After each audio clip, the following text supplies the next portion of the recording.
Hello students, कैसे हैं आप? बिल्कुल ठीक। वेरी गुड स्टूडेंट्स, आपको अच्छे से पढ़ाई करनी, अच्छे से प्रिपरेशन करनी है और आपको आने वाले टाइम में एक एक्सीलेंट परफॉर्मेंस के साथ सबके लिए एग्जाम्पल बनना है। इसलिए आप हर टॉपिक को सीरियसली और पूरी प्रिपरेशन के साथ उसको आप करिए। जहाँ कहीं भी आपको हेल्प की ज़रूरत पड़ती है आप कमेंट बॉक्स में राइट करिए या आप ग्रुप पर राइट करिए। I will surely help you, मैं आपको हेल्प करूँगा और हमें आपकी हेल्प करने में अच्छा लगेगा। स्टूडेंट्स, इसके प्रीवियस क्लास में हम लोगों ने देखा कि कंडक्टेंस क्या होती है, जिसको हम कैपिटल जी से डिनोट करते हैं, और हम लोगों ने देखा कि कंडक्टिविटी क्या होती है, जिसको हम स्पेसिफिक कंडक्टेंस भी कहते हैं। ओके, और फिर हम लोगों ने एक साइड में डिस्कशन किया कि स्टडी करंट या कांस्टेंट करंट या डीसी करंट क्या होती है और एसी करंट क्या होती है, दोनों में डिफरेंस क्या होता है, और फ्लक्चुएटिंग करंट या ट्रांजिएंट करंट क्या होती है, जिसका केवल मैग्नीट्यूड चेंज होता है। ये डिस्कशन हम लोगों ने किया था और हमने ये डिस्कस किया कि वो करंट जिसका मैग्नीट्यूड और डायरेक्शन दोनों टाइम के साथ फिक्स रहे, दोनों टाइम के साथ ना वेरी करे, दोनों टाइम के साथ चेंज ना हो, तो हम कहते हैं वो करंट स्टडी करंट है या डीसी करंट है या कांस्टेंट करंट है। ये करंट हमें सेल से मिलती है या बैटरी से मिलती है या डीसी जनरेटर से मिलती है। इसका यूज हम लोग टार्च में करते हैं, इलेक्ट्रोलिसिस के लिए करते हैं, इलेक्ट्रो रिफाइनिंग में करते हैं, केमिकल इफेक्ट के लिए करते हैं। ये हम डिफरेंट यूजेज इनका करते हैं। ओके, और डीसी करंट का मैग्नीट्यूड नहीं चेंज होता है तो डीसी करंट के लिए ट्रांसफार्मर यूज किया नहीं जा सकता, उसका कोई क्वेश्चन ही नहीं उठता है।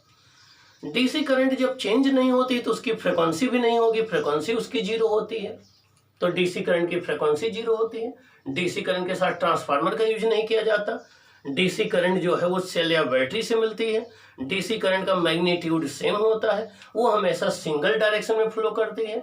और डीसी करंट में पोलैरिटी वोल्टेज सोर्स की या बैटरी की फिक्स होती है, जो प्लस है वो हमेशा प्लस रहेगी, जो माइनस है वो हमेशा माइनस रहेगी। तो पोलैरिटी फिक्स होती है, वहाँ पोलैरिटी भी नहीं चेंज होती है। ओके, फिर हमने एसी की बात किया। हमने एसी में डिस्कस किया कि वो करंट, ऐसी करंट जिसका डायरेक्शन जो बाई डायरेक्शनल हो, दोनों डायरेक्शन में फ्लो करे। मीन्स पहले किसी कंडक्टर में अगर ओ से ए से बी डायरेक्शन में गई तो बाद में वो बी से ए में हो जाएगी, फिर ए से बी में हो जाएगी, फिर बी से ए में हो जाएगी। इस तरीके से उसकी जो है डायरेक्शन चेंज होती रहेगी, पोलैरिटी चेंज होती रहेगी। ये हमने आपको डिस्कस किया था। दूसरे जो एसी करंट है उसका मैग्नीट्यूड कंटिन्यूअसली चेंज होता है। मीन्स जीरो से मैक्सिमम वैल्यू, फिर मैक्सिमम से जीरो वैल्यू, फिर जीरो से अपोजिट डायरेक्शन में मैक्सिमम वैल्यू, फिर जीरो। तो लगातार वो पीरियोडिक रूप में उसकी डायरेक्शन पीरियोडिकली चेंज होती है, मैग्नीट्यूड कंटिन्यूअसली चेंज होता है। और जो सोर्स एसी प्रोवाइड करेगा उसकी पोलैरिटी भी चेंज होती रहती है, पोलैरिटी फिक्स नहीं रहती है। ऐसी करंट को हम लोग एसी करंट कहते हैं या अल्टरनेटिंग करंट कहते हैं। घर में हमारे जो एसी आता है वो 50 हर्ट्ज 220 वोल्ट पर आता है, और इसके वोल्टेज को हम ट्रांसफार्मर का यूज करके स्टेप अप और स्टेप डाउन कर सकते हैं। मीन्स इसके वोल्टेज को चेंज किया जा सकता है, इसको भेजना आसान होता है, ये थोड़ा इकोनॉमिकल पड़ती है, ठीक ना। ये डिफरेंस रहे एसी और डीसी में। अब हम स्टूडेंट्स डिस्कस करने चल रहे हैं कि रजिस्टर क्या होते हैं, रेजिस्टेंस क्या होते हैं, वो किसके बनाए जाते हैं, कितने टाइप के होते हैं, लेबोरेटरी में जो हम रेजिस्टेंस यूज करते हैं वो किसके बने होते हैं, जो हम कमर्शियल लेवल पर इंडस्ट्री में यूज करते हैं वो किसके बने होते हैं, ठीक ना। और जो है इनकी क्या प्रॉपर्टीज होती है, ये हम डिस्कस करेंगे, ठीक ना। तो आइए हम डिस्कस करते हैं एक एक टॉपिक के विषय में। ध्यान से आप लोग सुनेंगे। देखिए, ये एक सर्किट है। आज का हमारा टॉपिक है register and carbon colour coding. आज का हमारा टॉपिक है register and carbon colour coding. तो हम रजिस्टर के विषय में डिस्कस करेंगे और कार्बन कलर कोडिंग के विषय में डिस्कस करेंगे। आइए हम सबसे पहले इस डायग्राम से स्टार्ट करते हैं।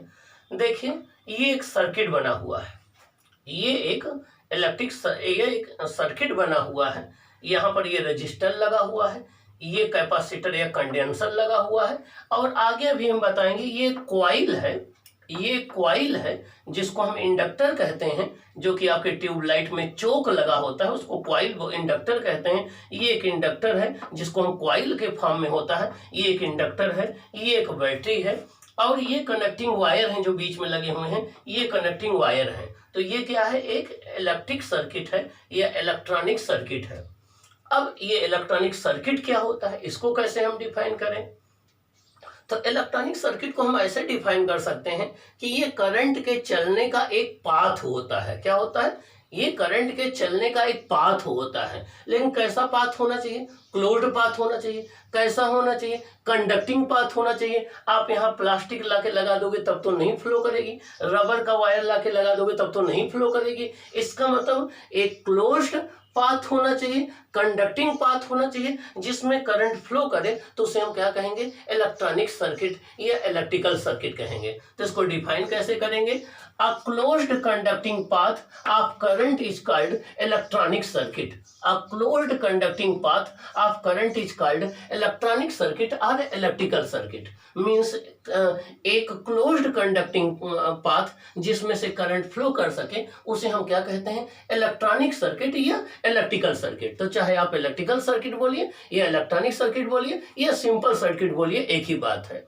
तो a closed conducting path of current is called electronic circuit और इलेक्ट्रिकल सर्किट। मीन्स कोई भी क्लोज्ड कंडक्टिंग पाथ जिसमें करंट फ्लो कर रही हो, जिससे करंट फ्लो कर सके, वो आपका इलेक्ट्रॉनिक सर्किट या इलेक्ट्रिकल सर्किट कहलाता है।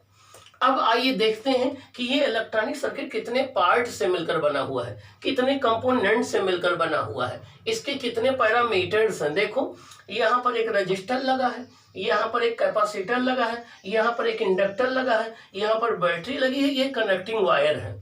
इसका तो 1 2 3 4 5, इसके 5 इंडिविजुअल पार्ट हैं। इन 5 इंडिविजुअल पार्ट से मिल करके ये सर्किट बना हुआ है। कौन कौन से 5 पार्ट? एक तो रजिस्टर लगा हुआ है, दूसरा कंडेंसर या कैपेसिटर लगा हुआ है, तीसरा ये कॉइल लगी हुई है या इंडक्टर लगा हुआ है, और ये बैटरी लगी हुई है, और ये कनेक्टिंग वायर है इसके साथ। ये कनेक्टिंग वायर है, ये कनेक्टिंग वायर है, ये कनेक्टिंग वायर है, ये कनेक्टिंग वायर है, ये कनेक्टिंग वायर लगे हैं। इसका मतलब ये हो गया कि कोई भी इलेक्ट्रॉनिक सर्किट के डिफरेंट पार्ट्स होते हैं, डिफरेंट कंपोनेंट होते हैं, इंडिविजुअल कंपोनेंट होते हैं, जिनसे मिल करके वो सर्किट बना होता है, जिनसे मिल करके वो सर्किट बना होता है। जैसे यहाँ इंडिविजुअल कंपोनेंट में रजिस्टर है, कैपेसिटर है, इंडक्टर है, ये बैटरी है, कनेक्टिंग वायर है, ये सब इंडिविजुअल इसके कंपोनेंट हैं। क्या है? इंडिविजुअल कंपोनेंट हैं या इसके इंडिविजुअल पैरामीटर्स हैं। इन इंडिविजुअल कंपोनेंट को हम सर्किट एलिमेंट्स बोलते हैं। क्या बोलते हैं? सर्किट एलिमेंट्स बोलते हैं या सर्किट पैरामीटर्स बोलते हैं। इन इंडिविजुअल कंपोनेंट को बच्चों हम लोग सर्किट एलिमेंट्स बोलते हैं या सर्किट पैरामीटर्स बोलते हैं। क्या बोलते हैं? सर्किट एलिमेंट्स बोलते हैं या सर्किट पैरामीटर बोलते हैं। इसका मतलब क्या हुआ? Individual component that make up an electronic circuit are called circuit elements और circuit parameters. Are called circuit elements और सर्किट पैरामीटर्स। मीन्स वह इंडिविजुअल कंपोनेंट जिनसे मिल करके कोई सर्किट बना होता है, उन्हें हम सर्किट एलिमेंट या हम उन्हें सर्किट पैरामीटर्स बोलते हैं। क्या बोलते हैं? Circuit parameters. तो यहाँ पर ये रजिस्टर है, ये भी सर्किट एलिमेंट है, ये कैपेसिटर है, ये भी एक सर्किट एलिमेंट है, ये इंडक्टर है, ये भी सर्किट एलिमेंट है, और ये आपका सेल है, ये भी सर्किट एलिमेंट है। तो मीन्स कोई भी electronic circuit different individual circuit elements से मिलकर बना होता है या सर्किट पैरामीटर्स से मिलकर बना होता है, जिसमें रजिस्टर आते हैं, कैपेसिटर आते हैं, कनेक्टिंग वायर आते हैं, इंडक्टर आते हैं, सेल और बैटरी आते हैं। तो ये सब क्या है? सर्किट एलिमेंट्स हैं। क्या है? सर्किट एलिमेंट्स हैं। क्या है? सर्किट एलिमेंट है। अब उन सर्किट एलिमेंट में ये हम उनको टू टाइप में कैटेगराइज कर सकते हैं। एक वो जो सर्किट को एनर्जी सप्लाई करते हैं, पोटेंशियल डिफरेंस प्रोवाइड करते हैं, एक वे सर्किट एलिमेंट होते हैं। एक वे सर्किट एलिमेंट होते हैं जो उस पावर को या तो कंज्यूम करते हैं, या तो स्टोर करते हैं, या तो एक एनर्जी से दूसरे एनर्जी में कन्वर्ट कर देते हैं। मीन्स हमारे सर्किट एलिमेंट जो है उनको हम दो तरीके से कैटेगराइज कर सकते हैं। एक वह सर्किट एलिमेंट जो एनर्जी सप्लाई करते हैं किसी सर्किट को या एनर्जी प्रोवाइड करते हैं, जैसे बैटरी है, सेल है, चार्जर है। ये सब क्या है? आपके ये ऐसे कंपोनेंट हैं जो सर्किट को एनर्जी सप्लाई करते हैं, वोल्टेज सोर्स के रूप में काम करते हैं या करंट सोर्स के रूप में काम करते हैं। मीन्स ये सर्किट को वोल्टेज प्रोवाइड करते हैं या करंट प्रोवाइड करते हैं, तो ये खुद एक्टिव रहते हैं, इसीलिए इनको बोला जाता है एक्टिव एलिमेंट। क्या बोला जाता है? Active element. तो किसी सर्किट के वही कंपोनेंट जो एनर्जी सप्लाई करते हैं सर्किट को या पोटेंशियल डिफरेंस सप्लाई करते हैं, उन्हें हम एक्टिव एलिमेंट बोलते हैं या एक्टिव पैरामीटर्स बोलते हैं या सर्किट के एक्टिव एलिमेंट कहलाते हैं। ये वोल्टेज सप्लाई करते हैं, करंट सप्लाई करते हैं, एनर्जी सप्लाई करते हैं सर्किट को। इनमें सेल आती हैं, बैटरी आती हैं, एसी जनरेटर आते हैं। ये सब जो है एसी सोर्सेज आते हैं, डीसी सोर्सेज आते हैं। ये सब आपके एक्टिव एलिमेंट में आएंगे। हम कहेंगे ये एक्टिव एलिमेंट हैं जो किसी सर्किट में लगे हुए हैं। और कुछ ऐसे इंडिविजुअल कंपोनेंट होते हैं या एलिमेंट होते हैं जो उस सप्लाई की गई एनर्जी को या तो वो कंज्यूम करते हैं खुद, और या तो वो स्टोर कर लेते हैं, या तो वो उस एनर्जी को किसी दूसरी एनर्जी में कन्वर्ट कर देते हैं, या तो वेस्ट कर देते हैं, डिसिपेट कर देते हैं। इनमें आपके आएंगे कौन? रजिस्टर आएगा। रजिस्टर आएगा। कोई रजिस्टर अपने रजिस्टेंस की वजह से जो भी इसको इलेक्ट्रिकल एनर्जी मिलती है ये उसको हीट में कन्वर्ट कर देता है। अगर वो आप यूटिलाइज ना किए तो वो वेस्ट हो जाती है, अर्थात ये इलेक्ट्रिकल एनर्जी को हीट के रूप में वेस्ट कर देता है या डिसिपेट कर देता है। ये आपका एक पैसिव एलिमेंट है क्योंकि इसकी खुद की कोई एनर्जी नहीं होती है। कैपेसिटर है। कैपेसिटर जो भी एनर्जी मिलती है उसको इलेक्ट्रोस्टैटिक एनर्जी के रूप में स्टोर कर लेता है। ये आपका इसकी अपनी खुद की कोई एनर्जी नहीं होती है। इंडक्टर या कॉइल, कोई कॉइल के फॉर्म में वायर लपेट लो तो उसी को इंडक्टर कहते हैं। ट्यूबलाइट में जो चोक कॉइल लगा होता है, चोक लगा होता है, उसको इंडक्टर कहते हैं। तो इंडक्टर जो है वो क्या करता है? इलेक्ट्रिकल एनर्जी को अपने अंदर मैग्नेटिक एनर्जी के रूप में स्टोर कर लेता है। तो ये सारे एलिमेंट्स कहलाते हैं आपके पैसिव एलिमेंट या पैसिव पैरामीटर कहलाते हैं सर्किट के। तो आपका रजिस्टर हो गया, कैपेसिटर हो गया, इंडक्टर हो गया। ये ऐसे तीन कंपोनेंट हैं जो कि पैसिव एलिमेंट हैं या पैसिव कंपोनेंट हैं। क्या है? पैसिव कंपोनेंट है। तो अब आपने देखा कि इलेक्ट्रॉनिक सर्किट क्या है?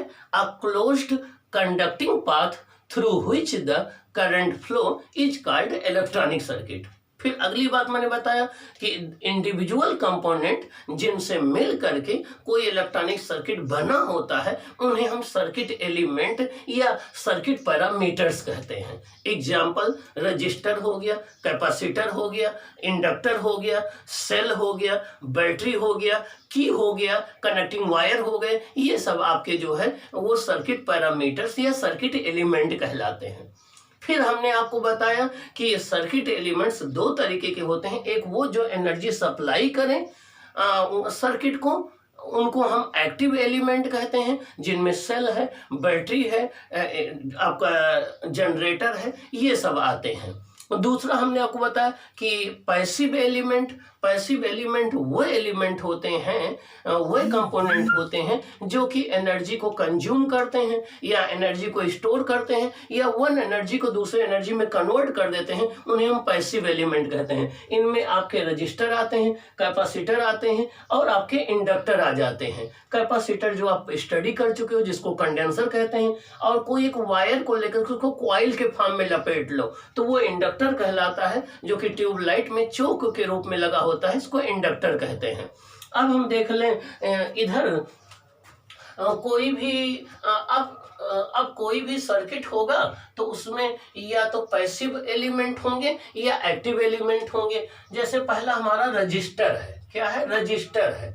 अब आप सोच रहे होंगे सर ये रजिस्टर क्या होता है? रजिस्टर एक पैसिव सर्किट एलिमेंट होता है। रजिस्टर एक पैसिव एलिमेंट होता है या एक ऑब्जेक्ट होता है, ऑब्जेक्ट है जिसके अंदर रेजिस्टेंस की प्रॉपर्टी है। तो रजिस्टर एक ऑब्जेक्ट है या एक पैसिव एलिमेंट है किसी सर्किट का, जिसके अंदर करंट अपोज करने की जो प्रॉपर्टी है उसी को रेजिस्टेंस कहते हैं। तो रजिस्टर एक ऑब्जेक्ट है, एक सर्किट एलिमेंट है और रेजिस्टेंस उसकी प्रॉपर्टी है जिसकी वजह से वो अपने अंदर फ्लो होने वाली करंट को अपोज करता है, रेजिस्ट करता है। तो एक बार फिर से सुन लो, रजिस्टर एक ऑब्जेक्ट है या सर्किट एलिमेंट है। कैसा एलिमेंट है? पैसिव एलिमेंट है, जो कि जिसके अंदर करंट को रजिस्ट करने की, अपोज करने की प्रॉपर्टी होती है, उसी प्रॉपर्टी को रेजिस्टेंस कहते हैं। तो रेजिस्टेंस एक प्रॉपर्टी है और रजिस्टर एक ऑब्जेक्ट है। रजिस्टर की प्रॉपर्टी रेजिस्टेंस होती है, रजिस्टर की प्रॉपर्टी रेजिस्टेंस होती है। तो किसी रजिस्टर की प्रॉपर्टी रेजिस्टेंस होती है और किसी रेजिस्टेंस में फ्लो होने वाली करंट उसके अक्रॉस अप्लाई किए गए पोटेंशियल डिफरेंस के डायरेक्टली प्रोपोर्शनल में होती है, I प्रोपोर्शनल V।